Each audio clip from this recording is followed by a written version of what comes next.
యోహాను సువార్త 15వ అధ్యాయము 9వ వచనాన్ని చదువుకుందాం.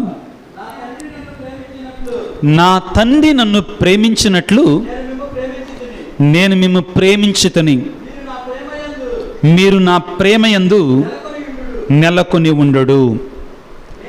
ప్రభు అంటున్నాడు, నా తండ్రి నన్ను ఏ విధముగా ప్రేమించాడో నేను కూడా మేము అదే విధంగా ప్రేమించాను. As the father loved me, I love you. Remain in my love. దేవుని యొక్క ప్రేమలో ఉండడం. దేవుని ప్రేమలో ఎలా ఉండగలం? మనం ఎలా ఉంటాం చెప్పండి? దేవుడు మనల్ని ప్రేమించాడు. ఓకే, ప్రభు అంటున్నాడు, మీరు నా ప్రేమలో ఉండండి అంటున్నాడు. దేవుని ప్రేమలో ఉండాలి. ఎలా ఉండాలంటే ఇంకొక అడుగు ముందుకు వెళదాం. యోహాను సువార్త 15వ అధ్యాయము, యోహాను సువార్త 15వ అధ్యాయం 12వ వచనం చదువుకుందాం. నేను మిమ్ము ప్రేమించినట్లనే మీరును ఒకరిని ఒకరు ప్రేమించండి, ఇదే నా ఆజ్ఞ. ప్రభు అంటున్నాడు, పరలోక తండ్రి నన్ను ప్రేమించాడు. ఓకే, నేను మిమ్మల్ని ప్రేమించాను. ఓకే, మీరేం చేయాలి? ఒకళ్ళని ఒకళ్ళు ప్రేమించుకోవాలి. 3 డైమెన్షనల్. అర్థమవుందా? ట్రయాంగిల్. పరలోక తండ్రి యేసు ప్రభుని ప్రేమించాడు, యేసు ప్రభు మనల్ని ప్రేమించాడు, మనం దేవుణ్ణి అదేవిధంగా ఒకళ్ళని ఒకళ్ళు ప్రేమించాలి. ఈనాటి సందేశం ఇదే. ఈనాటి సందేశం ఇదే ప్రియులకు దేవుని బిడ్డలారా.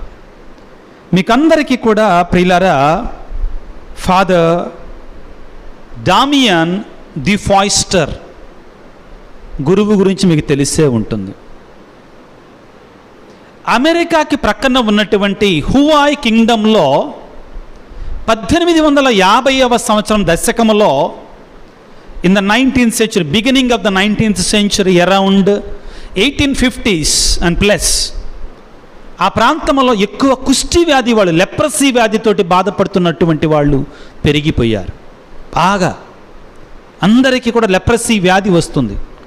ఆ హువాయ్ కింగ్డంలో వాళ్ళందరినీ కూడా ఏం చేశారంటే, ఈ కుష్టి వ్యాధి వచ్చినటువంటి వాళ్ళందరినీ కూడా మొలకాయ్ అనేటువంటి ఐలాండ్, ఆ దీవుల్లోకి పంపించేస్తారు. అందరినీ కూడా కుష్టి వ్యాధి వచ్చినటువంటి వాళ్ళందరినీ కూడా, ఎందుకంటే మాకు కూడా వస్తుందేమని భయముతోటి.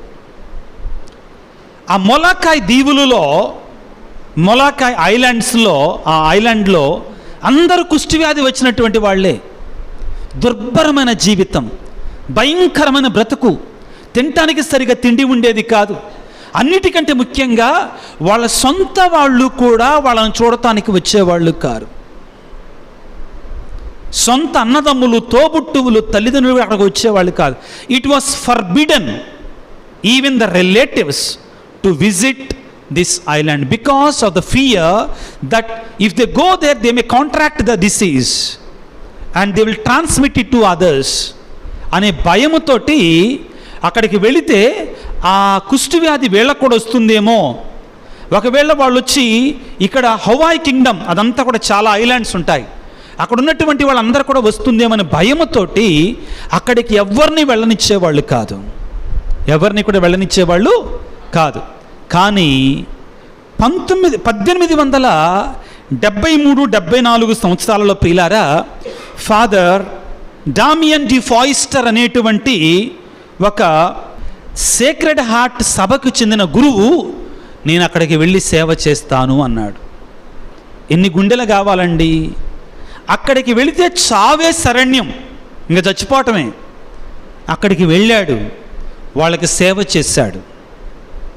ప్రతిరోజు కూడా ఆ గురువు వాళ్ళకి ప్రేమతో సేవ చేసేవాడు, వాళ్ళతో కలిసేవాడు, వాళ్ళకి దివ్యబలి పూజ చేసేవాడు. ఆయన చేసిన సేవలు చాలా ఉన్నాయి. వాళ్ళకి ఇళ్ళు కట్టించాడు, వాళ్ళకి పొలాలు తయారు చేశాడు, తనకున్న జ్ఞానాన్ని వాడి వాళ్ళ బ్రతుకులను బాగు చేస్తూ ఉన్నాడు. ఎప్పుడూ కూడా ఆయన అనేవాడు ఏమనంటే, ఇదిగో ఈ లెప్రసీ వ్యాధి అనేటిది భయంకరమైనటువంటిది. దానికి మనం భయపడాల్సిన అవసరం లేదు. దానికి మీరు భయపడాల్సిన అవసరము లేదు. మీరు ధైర్యంగా ఉండాలి, మీరు శక్తితో ఉండాలి. ఈ వ్యాధి మిమ్మల్ని ఏమీ చేయలేదు, మీకు దేవుడు తోడుగా ఉన్నాడు అని వాళ్ళని ప్రోత్సహిస్తూ ఉండేవాడు. కానీ అలాగా ఉంటున్నటువంటి ఆ గురువు కొన్నాళ్ల తర్వాత ఒక రోజున దివ్య బలి పూజ చేయటానికి వచ్చి ఏమన్నాడంటే, కుష్టి వ్యాధిగ్రస్తులమైన మనము అని చెప్పాడు.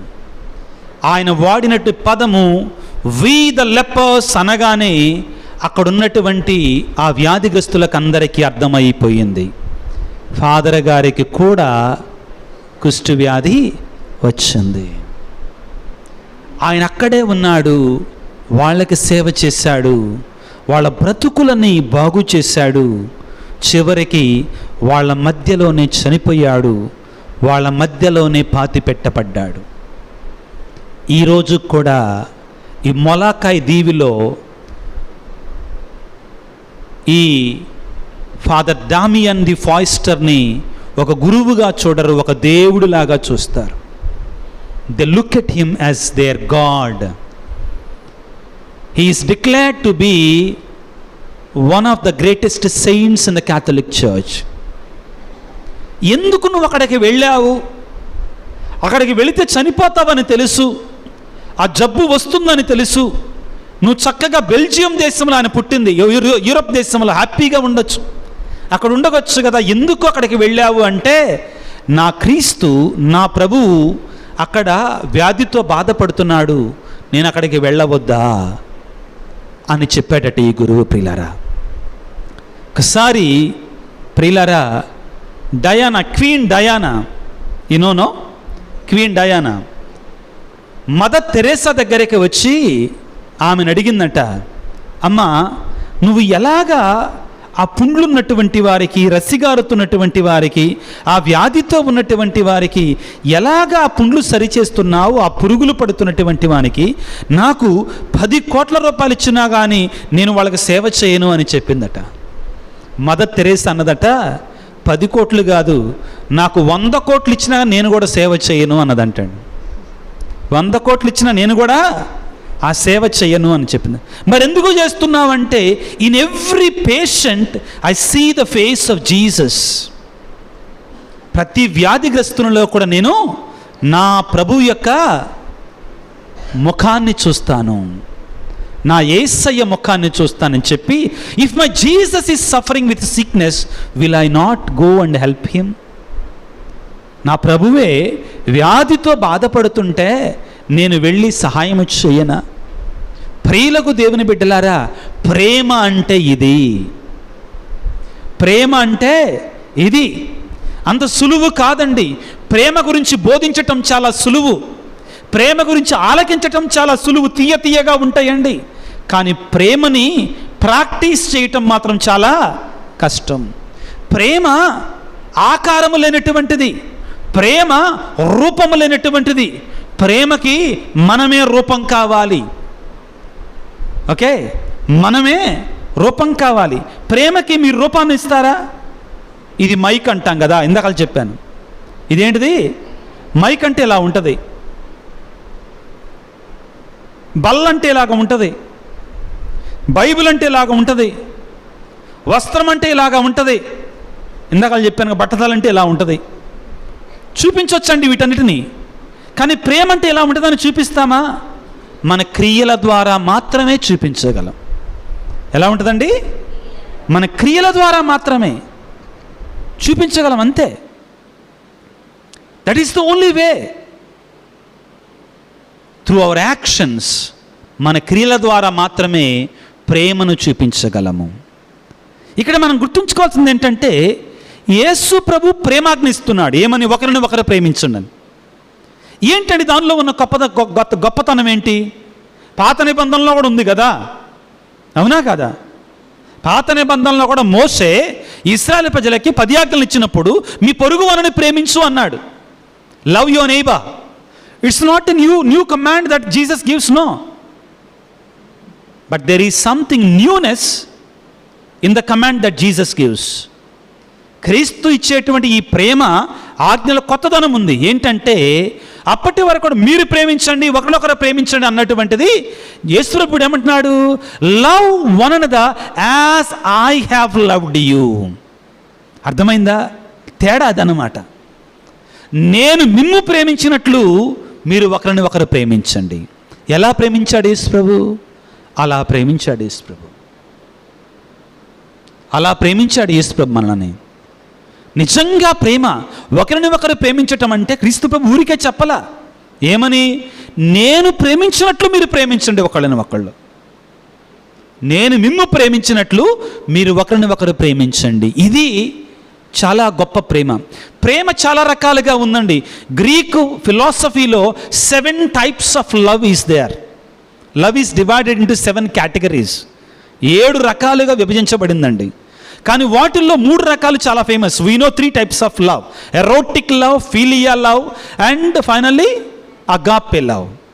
ఈ 3 రకాల ప్రేమ గురించి మనకు బాగా తెలుసు. ఎరోటిక్ లవ్ అంటే శరీర ఆకర్షణతో మాత్రమే, శరీరాలు మాత్రమే కలుస్తాయండి. ఇన్ఫాక్చువేషన్, ఆ అట్రాక్షన్ మాత్రమే ఉంటుందండి. ఫిలియా లవ్ సహోదర ప్రేమ. ఒక తల్లికి పుట్టాం కాబట్టి, ఒక తండ్రికి పుట్టాం కాబట్టి, ఒక కమ్యూనిటీలో ఉంటున్నాం కాబట్టి, ఇజంట్ ఇట్? ఒక విచారణలో ఉంటున్నాం కాబట్టి, ఒక గ్రామం వాళ్ళం కాబట్టి, ఒక పార్టీ వాళ్ళం కాబట్టి ఎలక్షన్లు వచ్చినాయి, ఒక పార్టీ వాళ్ళం కాబట్టి, ఒక హీరో ఫ్యాన్స్ కాబట్టి, ఇవన్నీ కూడా some things unite us, some things help us to show love to one another. But that's not it. Agape love ఎక్కడైతే నిన్ను నీవు ఇవ్వగలవో అది the highest form of love. అందుకే Khalil Gibran, the prophet Khalil Gibran says, no, when you give what you have, you give very little. When you give from what you have, I have 10 rupees, I give 5 rupees, but you give very little. నీకున్న దానిలోంచి నువ్వు ఇస్తే నువ్వు చాలా తక్కువగా ఇస్తావు. But if you give your self, నిన్ను నీవే ఇవ్వగలిగితే నీవు చాలా ఎక్కువగా ఇవ్వగలవు. అర్థమవుతుందా? నిన్ను నీవు ఇవ్వగలిగితే అది గొప్ప ప్రేమ, అది నిజమైన ప్రేమ అవుతుందన్నమాట. ప్రభు ఈరోజు అనేది అదే, నేను మిమ్ము ప్రేమించినట్లుగా మీరు ఒకరిని ఒకరు ప్రేమించండి. ఈరోజు ప్రభువు మరొక గొప్ప మాట అంటున్నాడు. ఏంటో తెలుసా? చదువుకుందాం. యోహాను సువార్త 15వ అధ్యాయం 14వ వచనాన్ని చదువుకుందాం. నేను ఆజ్ఞాపించిన వానిని పాటిస్తే you will be my friends.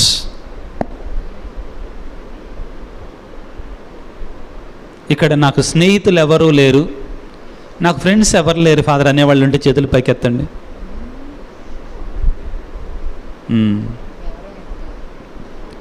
ఈ ఆధునిక ప్రపంచంలో చాలామంది అంటున్నారండి, ఎందుకు ప్రజలు ఆత్మహత్య why people commit suicide? Because they feel that there is nobody for them. కదా? అదే కదా. Why do people commit suicide? They feel that they are abandoned. వాళ్ళకి ఎవరూ లేరు అనుకుంటారండి. ఆ డిప్రెషన్, తెలియకుండా ఆ భావంలోకి వెళ్ళిపోతారు. కానీ ప్రభు ఏమంటున్నారంటే, నేనున్నాను మీకు అంటున్నాడు. I will be your friend అంటున్నాడు. ఇంతకంటే గొప్ప దీవెన ఏం కావాలంటే మనకి?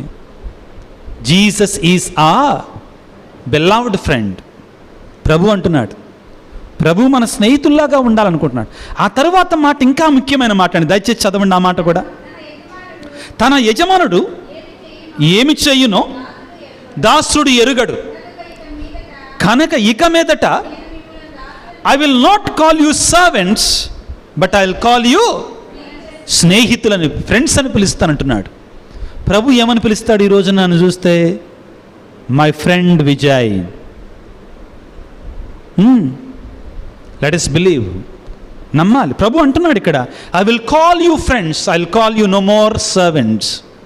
నేను మిమ్మల్ని ఇంక నుంచి సేవకులని పిలవను, నా స్నేహితులని పిలుస్తాను. స్నేహితుల మధ్యలో తెలియకుండా ఒక కవెనెంట్ ఉంటుందండి. ఏముంటుంది? ఒక అగ్రిమెంట్ తెలియకుండానే ఉండిపోద్దండి. స్నేహితులు అయినా కొంచెంగా మన స్నేహితుడు బాధపడుతుంటే ఆ స్నేహితుడికి బాధ పెట్టకుండా ఉండటానికి ప్రయత్నం చేస్తాం, అవునా కాదా? స్నేహితులను పొద్దాకలు పొడుస్తూ ఉంటామా? కాగిపెట్టినట్టు ముక్కుతోటి పొడిచినట్టు బాధ పెడతా ఉంటామా? లేదా బల్లెంతో పొడుస్తూ ఉంటామా? వాడు స్నేహితుడిగా ఉంటాడా? చూస్తాడు, భరిస్తాడు. ఏం చేస్తాడు? నీకు నాకు. ఎందుకని? వాళ్ళ మధ్యలో ఉండాల్సిన బంధం ఉండట్లా. స్నేహంలో ఏముంటుందండి? నేను నా స్నేహితుడికి కావాల్సినవి నేను చేస్తాను. ఏంటి, అవునా కాదా? నా స్నేహితునికి కావాల్సినవి నేను చేస్తాను, నా స్నేహితుడు కూడా నాకేమిష్టమో అదే చేస్తాడు. ప్రభు ఏమంటున్నాడంటే, మీరు నా ఆజ్ఞలను పాటిస్తే మీరు నా స్నేహితులు. If you follow my commands you will be my. ఏంటి ఆయన చెప్పేది? ప్రేమించండి. సినిమాలో ఒక డైలాగ్ ఉంది, ప్రేమిస్తే పోయేది ఏమీ లేదు, మళ్ళీ తిరిగి ప్రేమిస్తాడు. అక్కడ వాళ్ళు అందరు నవ్వుతున్నారు బాగా. ప్రేమిస్తే పోయేదేమి లేదు, అంతే కదండి. మళ్ళీ తిరిగి ఏం చేస్తారు? ప్రేమిస్తారు. We should spread love, not hatred. చూడండి, యేసు ప్రభు పుట్టిన దేశం ఇశ్రాయేలు దేశంలో శాంతి లేదండి, యుద్ధం, బాధ కలుగుతుంది. ప్రేమ దేవుడు మన నుండి కోరుకునేటువంటిది ప్రేమ. ఆ ప్రేమను పంచుదాం ప్రియులారా. ప్రపంచం రాను కూడా ప్రేమ లేనటువంటిదిగా తయారవుతుంది. ఎలక్షన్స్ వచ్చినాయి, వాడి మీద వీడు, వీడి మీద వాడు. మాటల వరకు ఆగితే బాగానే ఉంటుందండి. వార్తల్లో చూడండి, కార్లు పగలగొట్టుకుంటున్నారు, తలకాయలు పగలగొట్టుకుంటున్నారు, చంపుకుంటున్నారు, హత్యలు చేస్తున్నారండి.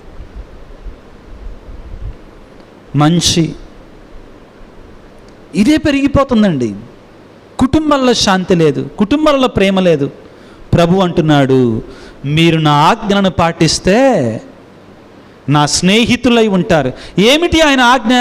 నేను మిమ్ము ప్రేమించినట్లు మీరును ఒకరిని ఒకరు ప్రేమించండి. ఇవే మాటలు మనం యోహాను సువార్త 13వ అధ్యాయం 34వ వచనంలో కూడా చదువుకుంటాం. యోహాను 13:34, నేను మీకు ఒక నూతన ఆజ్ఞ ఇచ్చుచున్నాను, మీరు ఒకరిని ఒకరు ప్రేమింపుడు. ఇదిగో అందరూ వినండి. ఏమని? మీరు ఒకరిని ఒకరు ప్రేమించడం అనేది కొత్త ఆజ్ఞ కాదండి. ఒకరిని ఒకరు ప్రేమించండి అనటం కొత్త ఆజ్ఞ. Love one another, it's not a new command, no. But what Jesus says is love one another as I have loved you. తర్వాత ఏమంటాడు? నేను మిమ్ము ప్రేమించినట్లే మీరును ఒకరిని ఒకరు ప్రేమించండి. ఎలా? అది యేసు ప్రభు స్లేవలో చనిపోయాడు. అది ప్రేమ. దేవుని ప్రేమకి తార్కాణం, నిదర్శనం, గురుతు. Cross is the symbol, sign of God's love for us. God's love for us. ఈ పరిశుద్ధ బలి పూజలో ఆ క్రీస్తు ప్రభువుని వేడుకుందాం. నీలా ప్రేమించేదెవరు, నీలా క్షమించేదెవరు యేసయ్యా, నీలా పాపికై ప్రాణం పెట్టిన వారెవరు. అది ఆయన ప్రేమ. మనం కూడా ప్రేమించే మనస్సునివ్వమని. ఒకవేళ మనలో ఎవరి మీదైనా కానీ కోపం ఉంటే, ఎవరి మీదైనా ద్వేషం ఉంటే, ఎవరి మీదైనా కానీ సఖ్యత లేకుండా, మాట్లాడుకోకుండా ఉన్నట్లయితే ఈ రోజున ప్రభు అంటున్నాడు, నేను మిమ్ము ప్రేమించినట్లు మీరు కూడా ఒకరిని ఒకరు ప్రేమించండి. క్షమించుకుందాం, మన్నించుదాం. అందుకు కావాల్సిన శక్తినివ్వమని వేడుకుందాం. మనంతటా మనకి శక్తి సరిపోదు, ఆ దేవుడు మనల్ని దీవించాలి. కమ్యూనిటీలో, విచారణలో, కుటుంబాలలో, ఎక్కడైనా కానీ ఆ యొక్క ద్వేషాన్ని తీసివేసి ప్రేమను పంచి, ప్రేమను పెంచేటువంటి వారముగా ఉండటానికి కావాల్సినటువంటి శక్తిని ప్రసాదించమని తలలో వంచి భక్తితో ప్రార్థన చేసుకుందాం. సర్వశక్తిమంతుడా, సర్వోన్నతుడా, ప్రేమగల తండ్రి, ఈరోజు మీరు అంటున్నారు, నేను మిమ్ము ప్రేమించినట్లు మీరును ఒకరిని ఒకరు ప్రేమించుడు అని పలుకుతున్నారు. ప్రభువా, మేమందరం కూడా ప్రేమ కలిగి, ప్రేమను పంచి, ప్రేమను పెంచి, ఒకరి అలా ఒకరి సఖ్యత కలిగి క్షమించుకునే బిడ్డలకు మమ్మల్ని దీవించండి.